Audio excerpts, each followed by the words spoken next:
Have you ever felt the weight of unseen eyes watching you, even in the solitude of your dreams? My name is Silas Wren, a stage lighting designer with a deep appreciation for the beauty of the theater, but also someone who has witnessed the darker shadows that linger behind the curtains. What I'm about to tell you is not just a story, it's a warning. It began with what I thought was just a dream, but it quickly unraveled into a descent into something far more sinister.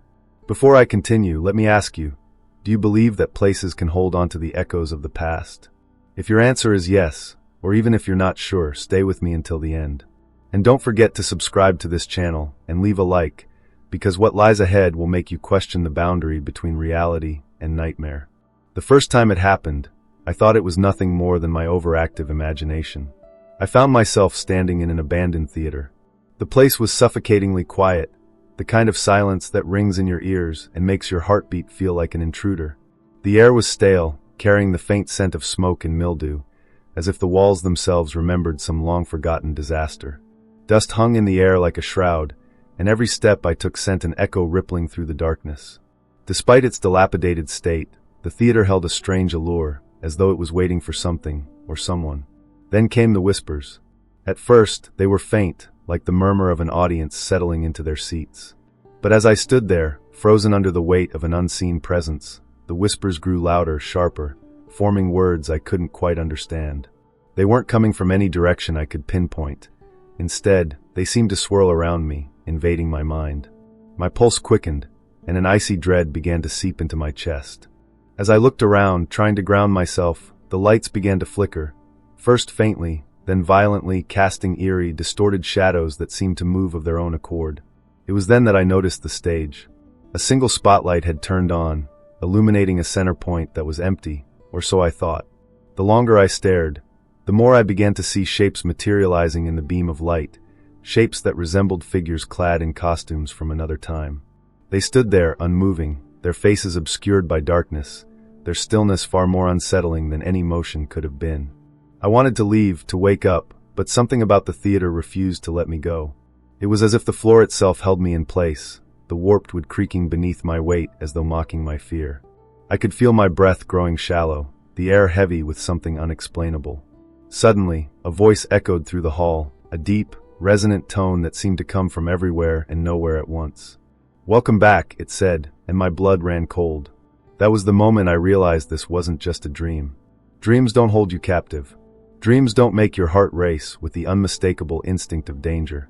And dreams don't leave you with the sensation that something has followed you back into the waking world. I woke up gasping for air, my sheets soaked in sweat. The whisper of that voice still echoed in my mind, and the scent of smoke lingered faintly in the air.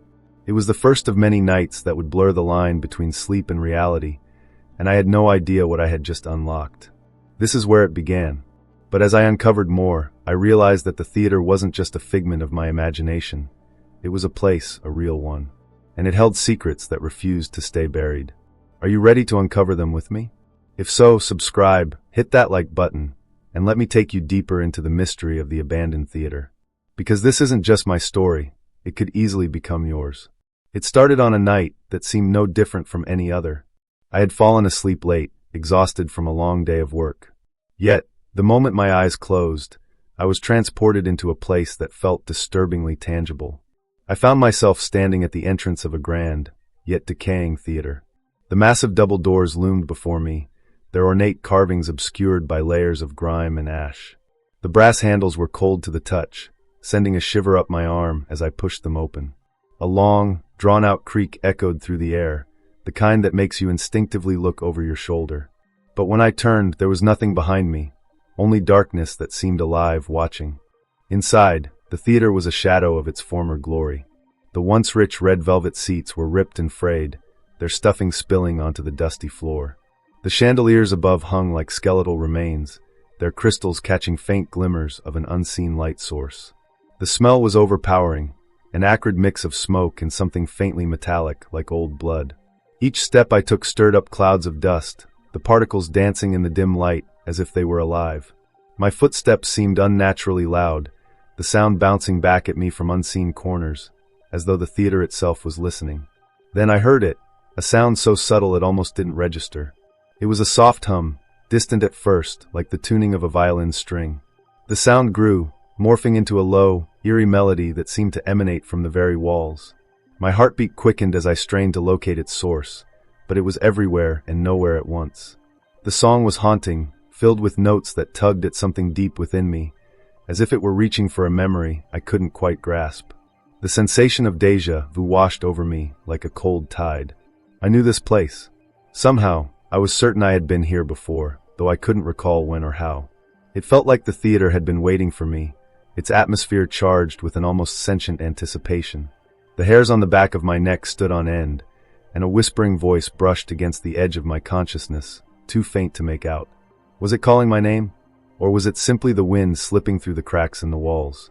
The floor beneath me felt uneven, almost spongy, as though I was walking on something organic. Each step was accompanied by a faint squelching sound, though I dared not look down to see what caused it.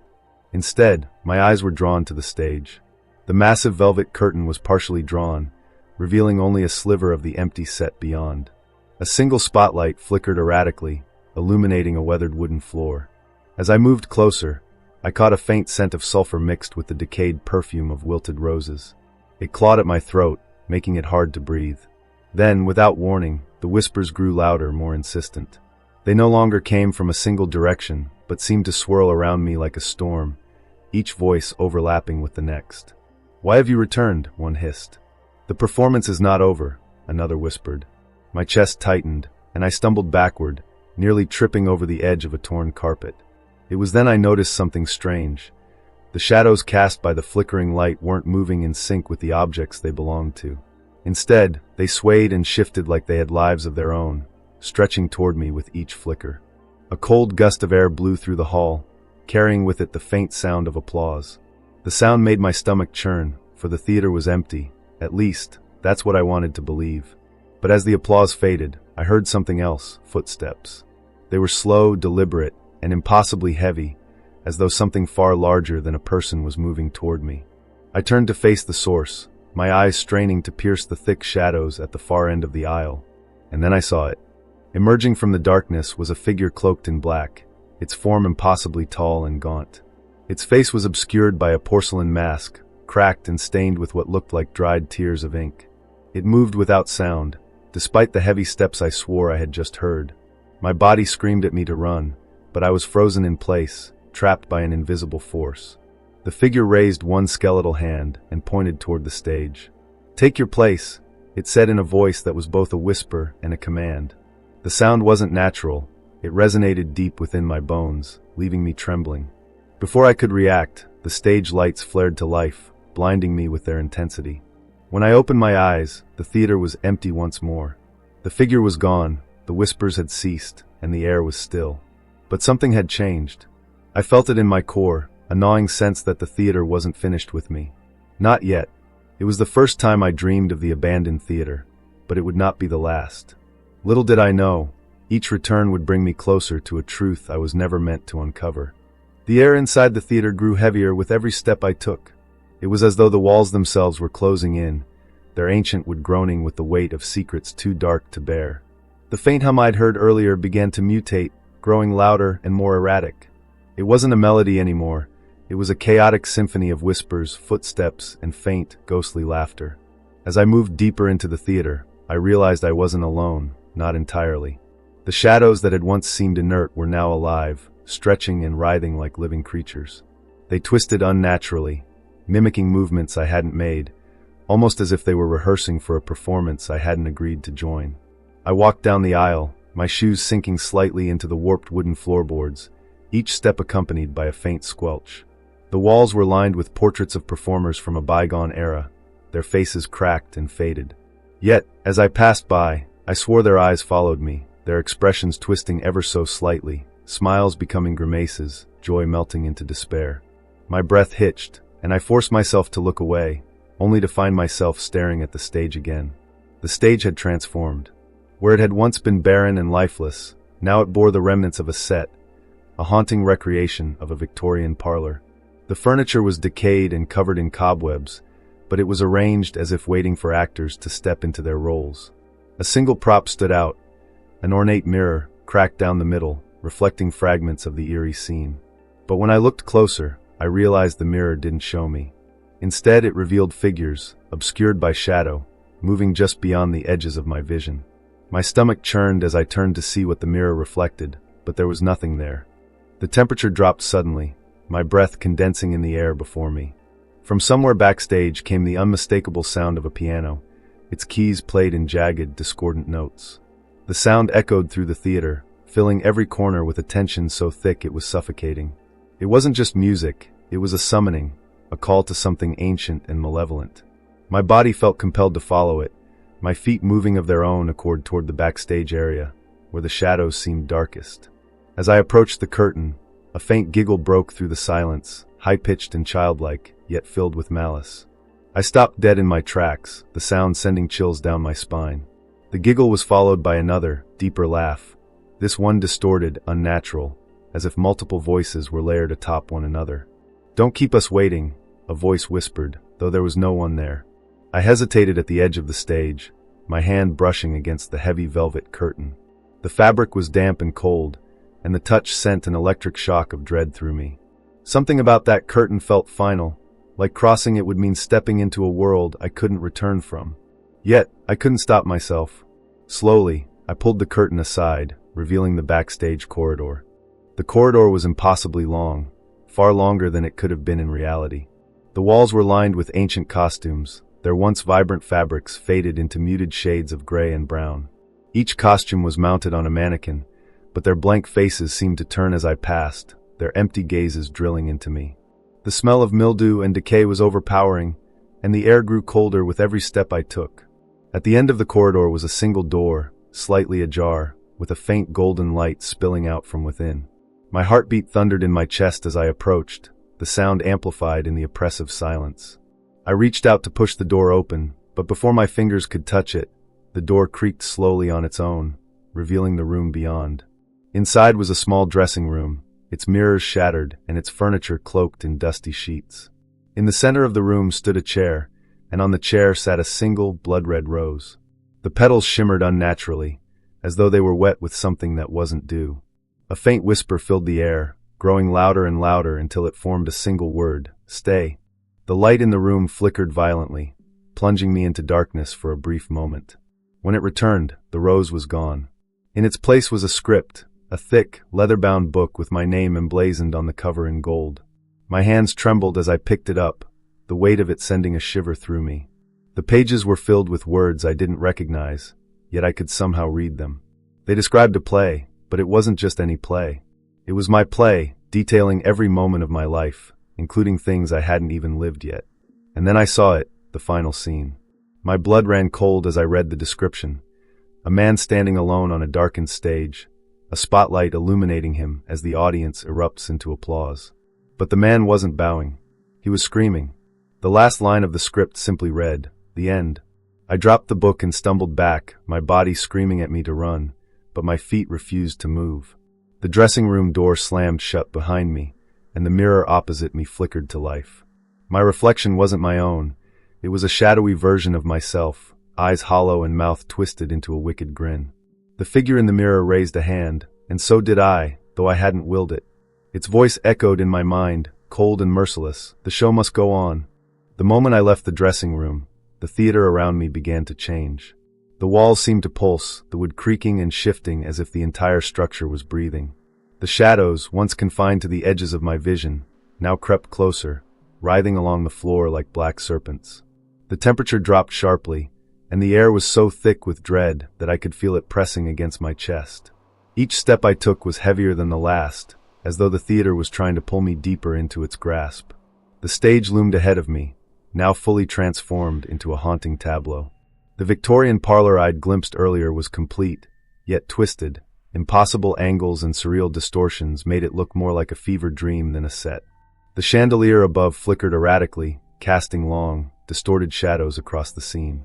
In the center of the stage stood a figure cloaked in darkness, its silhouette unnaturally tall and angular, its presence radiating an air of malevolence so strong it made my skin crawl. Before I could take another step, the figure turned to face me. Its features were obscured, but its hollow eyes glowed faintly, as if lit by an inner fire. It didn't move closer, but its voice echoed throughout the theater, low and guttural, resonating in my very bones. "You've come to play your part," it said, the words dragging across the air like the scrape of a blade against stone. I tried to respond, to scream, to do anything, but my voice was gone, stolen by the oppressive weight of the theater's gaze. The figure raised an arm, pointing toward the ornate mirror that now dominated the center of the stage. The cracked surface shimmered with an otherworldly light, reflecting not the stage, but another reality, a version of the theater that was vibrant and alive, filled with an audience dressed in period clothing. They were seated in absolute silence, their faces frozen in masks of terror, their eyes unblinking. As I stared, something began to shift in the mirror's reflection. A figure stepped onto the stage within the glass, a perfect replica of me. My double moved with eerie precision, taking its place beneath the spotlight. The audience in the mirror turned their heads in unison, their hollow gazes locked onto the stage. My heart pounded as I realized the figure in the mirror wasn't just a reflection. It was something else entirely, something that had been waiting for me. The spotlight above flickered and burst into life, casting a harsh, blinding light on the stage around me. I instinctively shielded my eyes, but when I looked again, I was no longer standing in the theater. Instead, I was on the stage itself, surrounded by the twisted, ghostly figures I had glimpsed earlier. Their faces were featureless voids, yet their presence exuded an overwhelming sense of hatred and despair. One of the figures stepped forward, holding a prop I hadn't noticed before, a tarnished, ancient mask. The mask was grotesque, its surface covered in etchings of screaming faces. Without a word, the figure raised the mask toward me, and though I tried to back away, my body refused to move. My hands, acting against my will, reached out to take it. The moment my fingers touched the mask, an electric jolt shot through me, and the air around me seemed to explode with sound. The whispers that had haunted me earlier were now deafening, a cacophony of voices screaming, crying, and laughing all at once. My vision blurred as the world around me twisted and fractured. The figures on the stage circled me like vultures, their movements jerky and unnatural, their hollow faces staring into me rather than at me. The mask in my hands began to vibrate, its grotesque features seeming to shift and writhe like something alive. "Put it on," the figure from earlier commanded, its voice slicing through the chaos like a knife. I shook my head, fighting against the invisible force compelling me to obey, but it was useless. My arms moved of their own accord, raising the mask toward my face. The moment it touched my skin, a wave of cold so intense it burned shot through my body. My vision went dark, and the last thing I heard before I blacked out was the sound of the audience in the mirror erupting into applause. When I woke, I was back in my bed, drenched in sweat and gasping for air. My room was quiet, the only sound my own ragged breathing. For a brief, blissful moment, I convinced myself it had all been a nightmare. But then I saw it, sitting on my desk, illuminated by the faint glow of the moonlight, was the mask. Its surface shimmered as if it were breathing, and carved into its grotesque face was a single word, encore. The next morning, the world around me felt off, as if reality itself had been subtly rearranged. The sunlight streaming through my window was muted, filtered through a haze I couldn't explain. Every shadow seemed to linger longer than it should, and the air carried an unnatural stillness, the kind that settles just before a storm. But what truly unnerved me was the mask. It was still there, sitting on my desk as if it belonged, its grotesque carvings seemingly more vivid in the daylight. No matter how much I tried to ignore it, I could feel its presence, like it was watching me, waiting for something. I decided I had to understand what was happening. My first instinct was to search for the theater. Pulling out my laptop, I typed in vague descriptions: abandoned theater, haunted stage, theater fire. My hands trembled as I scrolled through images and articles, each one igniting a sense of recognition, so strong it felt like déjà vu. Finally, I found it, a theater called the Grand Eclipse, a local landmark that had been abandoned for decades after a devastating fire during a performance. The name struck a chord deep within me, though I was certain I had never heard it before. As I delved deeper into its history, my stomach churned. The articles spoke of the theater as a cursed place, its history marred by tragedy and whispers of the supernatural.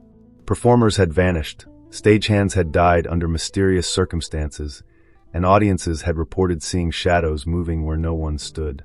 The fire, which had destroyed much of the interior, was said to have started spontaneously during the final act of a play called The Eternal Curtain. Then I came across something that made my breath hitch. The lead actor in the play, the one performing during the fire, had shared my name. Silas Wren. My heart raced as I stared at the screen, trying to convince myself it was just a bizarre coincidence. But the more I read, the harder it became to believe that this was random. The articles described Silas Wren as a talented but mysterious actor who had become obsessed with the role he was playing, convinced that the theater held a power he could harness. I closed the laptop, my hands shaking. The mask on my desk seemed to radiate a sinister energy, its grotesque features almost mocking me. Desperate for answers, I decided to visit the library archives, hoping to find more about the theater and its infamous final performance. The library itself was eerily quiet, the kind of silence that amplifies every creak and rustle. I sifted through yellowed newspaper clippings, old photographs, and brittle playbills. As I pieced together the fragments of the Grand Eclipse's history, a horrifying pattern emerged. Every few years, people reported dreams of performing in a strange theater. The dreams always began innocuously but grew darker, ending in terrifying visions of fire, shadows, and applause that sounded more like screams. My blood ran cold when I found a photograph of the original cast of The Eternal Curtain. Standing in the center was Silas Wren. His face was unmistakably mine.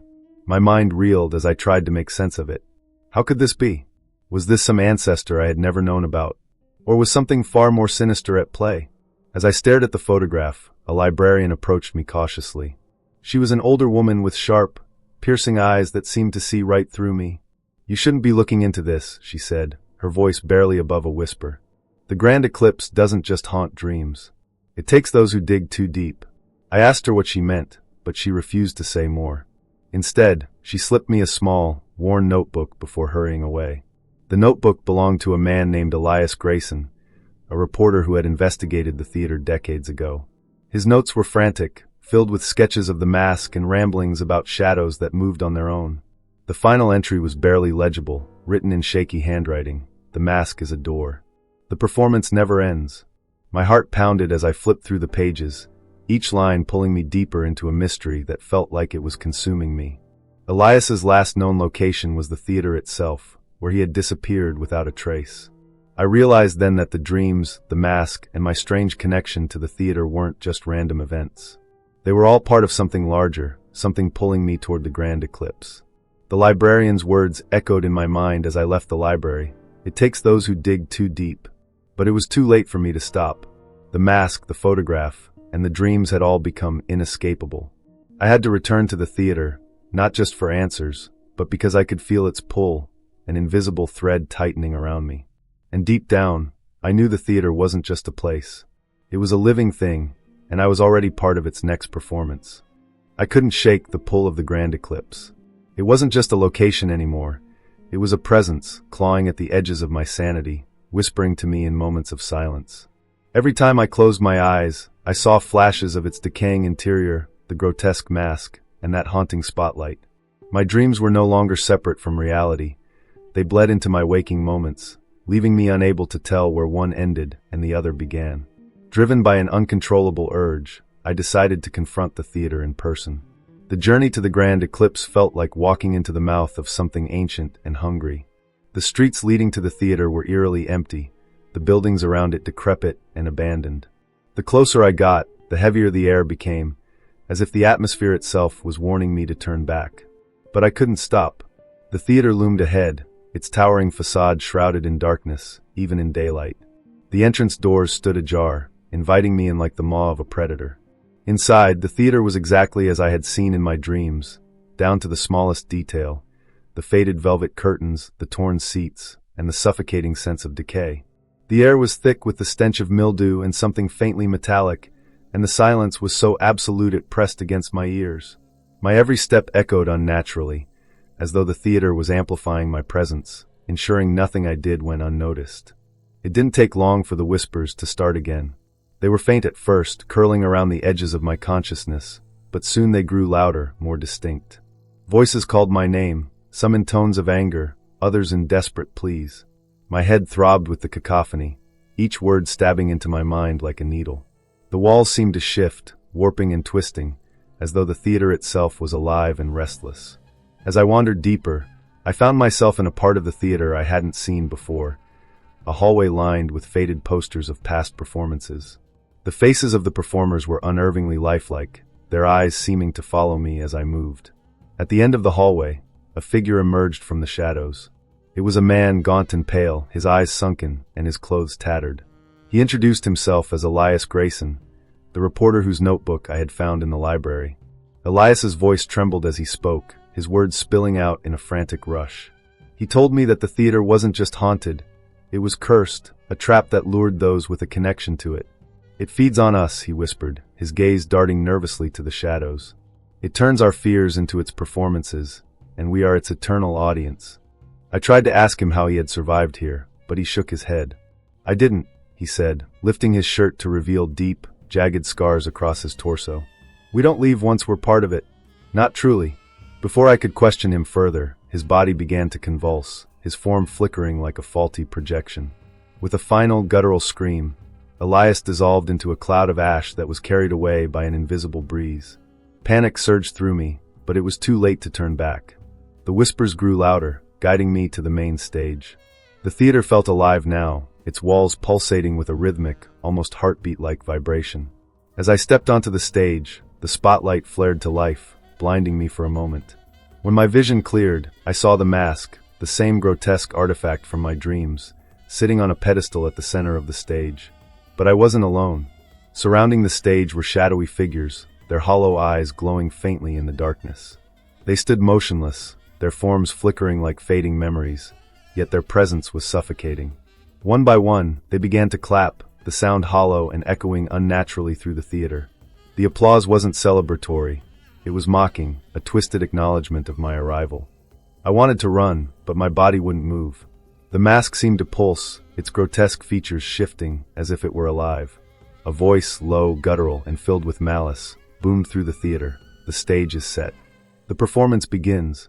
Suddenly, the shadows surged forward, surrounding me in a suffocating swarm. I felt their cold, claw-like hands grip my arms, my legs, my chest, holding me in place as the mask began to float toward me. My vision blurred, my breath caught in my throat, and the world around me dissolved into a maelstrom of darkness and light. And then, as quickly as it began, everything stopped. I was alone on the stage, the mask now in my hands. But I could feel something was different. The theater was silent, yet I wasn't free. The mask was still warm, almost alive, and its whispers continued, promising that my role in this twisted play was only just beginning. As I stood on the stage, the mask in my trembling hands, the air around me grew colder. The spotlight above flickered erratically, casting long, distorted shadows across the empty theater. The silence was deafening, pressing against my ears like a scream just out of reach. The mask seemed to pulse in my grip, its grotesque carvings writhing as though alive. I could feel it pulling at me, whispering promises in a language I couldn't understand, but instinctively feared. The theater began to shift. The torn seats rippled like water, and the walls warped, melting into a surreal version of themselves. The stage extended, stretching into the darkness, becoming an endless void. The shadows that had surrounded me earlier returned, creeping closer with an unnatural hunger. This time, they didn't simply watch, they moved, their forms flickering and reshaping like living smoke. From the depths of the void, a figure emerged. It was the same entity from my dreams, the impossibly tall, angular being cloaked in darkness. Its hollow eyes glowed faintly, piercing into my soul with an unbearable weight. Its voice filled the theater, resonating with a power that made my knees buckle. "You have carried the mask," it said, its tone neither angry nor kind, but absolute. "Now you must bear its truth." I tried to speak, to ask what it wanted, but my voice caught in my throat. The figure raised a skeletal hand and pointed to the mirror that had appeared at the edge of the stage. Its cracked surface shimmered, reflecting not the theater, but a scene I couldn't comprehend. I saw myself, no, a version of myself, standing amidst a crowd of shadows, their faceless forms watching as I donned the mask. The reflection twisted, showing flashes of fire, screams, and endless applause. Each image felt like a knife slicing through my mind, the pain unbearable, yet inescapable. The figure stepped closer, its presence overwhelming. "The mask is not an object," it said. "It is a doorway, a passage to the eternal performance. All who touch it become part of the play, their lives written into the script, their endings inevitable." I wanted to throw the mask away to run, but my hands wouldn't obey. The mask seemed to fuse to my skin, its weight growing heavier with each passing second. The shadows around me began to chant, their voices rising in a terrible crescendo. "Wear it! Wear it! Wear it!" The command echoed, reverberating through the theater and inside my skull. With a final surge of willpower, I tried to resist, but the mask moved on its own, rising to my face. The moment it touched my skin, the world exploded into darkness. I was no longer on the stage. I was somewhere else entirely, a place that defied logic and reason. I stood in a vast, infinite theater, its walls made of twisting shadows and glowing veins of light. The audience was full, but they weren't human. They were the same faceless figures I had seen before, their hollow eyes watching me with an intensity that burned. In the center of this impossible theater stood a pedestal, and on it rested an open book. The pages glowed faintly, and I could see that they were filled with names, thousands, perhaps millions. My name was there, etched in bold letters. As I stared, more names began to appear, written by an invisible hand. The book was alive, and it was writing the script for an endless play. The figure appeared beside the book, towering over it like a puppet master. "The mask binds you to the performance," it said. "You are both actor and audience, your soul fueling the eternal curtain." It gestured toward the audience, and the figures began to clap, their applause echoing like the sound of crashing waves. But their expressions remained blank, their hollow eyes unblinking. The light dimmed, and the stage beneath me began to crumble. I felt myself falling, spiraling into a void filled with fragments of scenes, moments from my life and moments I hadn't yet lived. I saw myself laughing, crying, screaming, running, and finally, bowing under a spotlight as the shadows loomed closer. The figure's voice followed me into the abyss. There is no escape. The play must go on. When I awoke, I was back in my apartment, but nothing felt real. The mask was gone, but its presence lingered, a weight pressing against my chest. My reflection in the mirror wasn't quite my own. The shadows in the corners of my room seemed to stretch further than they should, moving when I wasn't looking.